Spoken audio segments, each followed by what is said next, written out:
ભુજ સહિત સમગ્ર જિલ્લામાં આ જે વાતાવરણ હળવું ફૂલ જોવા મળ્યું હતું. ગઈકાલે તણાવની પરિસ્થિતિ બાદ જે વિરામની ઘટના ઘટી ત્યારબાદ લોકો હળવા ફૂલ મૂડમાં જોવા મળ્યા હતા. ભુજમાં અને ગાંધીધામમાં પણ આજે દુકાનો મહત્તમ ખુલ્લી જોવા મળી હતી. ક્યાંક રવિવારની રજાના કારણે દુકાનો બંધ જોવા મળી હતી, પરંતુ પ્રશાસન દ્વારા જે સહયોગ આપવામાં આવ્યો હતો તેને લઈને લોકો આજે ચિંતામુક્ત બન્યા છે.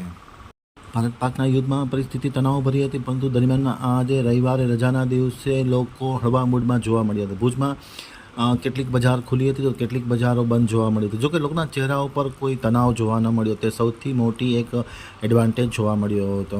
ખાસ કરીને છેલ્લા 3 દિવસથી જે ભારત પાકિસ્તાનના યુદ્ધને લઈને તણાવની પરિસ્થિતિ ઊભી થઈ હતી, પ્રશાસન દ્વારા બ્લેકઆઉટ જાહેર કરવામાં આવ્યું હતું. ગઈકાલે વેપાર ધંધા બંધ રાખવા માટેની સૂચનાઓ જારી કરી હતી. દરમિયાનમાં ગઈકાલે સાંજે 5 કલાકે યુદ્ધ વિરામની જાહેરાત કરવામાં આવી. તો દરમિયાનમાં રાત્રે જે ઘટનાઓ ઘટી છે અને જે ડ્રોન દેખાયા છે તેને લઈને થોડો ઉચાટ લોકોમાં જોવા મળ્યો હતો, પરંતુ આજે રવિવારનો રજાનો દિવસ હોય ત્યારે લોકો હળવા મૂડમાં જોવા મળતા હતા અને કેટલીક દુકાનો પણ ખુલી ગઈ હતી. દુકાનો ખુલેલી જોવા મળી હતી તો કેટલીક દુકાનો બંધ જોવા મળી હતી. ખાસ કરીને શહેરના જે પોશ વિસ્તારો છે, કલેક્ટર કચેરીનો વિસ્તાર છે, જ્યુબિલી સર્કલનો વિસ્તાર છે, એસટી બસ સ્ટેશનનો વિસ્તાર છે, હોસ્પિટલ રોડનો વિસ્તાર છે, જ્યાં દુકાનો અમુક ખુલી હતી અને અમુક દુકાનો બંધ જોવા મળી હતી, પરંતુ લોકોના જે ચહેરા ઉપર જે ભાવ હતો તે નોર્મલ જોવા મળ્યો હતો અને લોકો હળવા ફૂલ મૂડમાં જોવા મળ્યા હતા. અને પ્રશાસને પણ લોકોએ સહયોગ આપ્યો હોય તેની કદર કરી હતી અને આજે વેપાર ધંધા ખુલ્લા જોવા મળે છે. ગઈકાલે પણ બ્લેકઆઉટની પરિસ્થિતિ વચ્ચે જે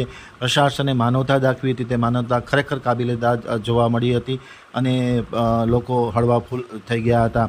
દરમિયાનમાં આજ સવારથી બીજું કોઈ વિશેષ જાણકારી મળી નથી અને કોઈ તણાવની પરિસ્થિતિ નથી. પરિણામે લોકો રિલેક્સ મૂડમાં જોવા મળ્યા છે.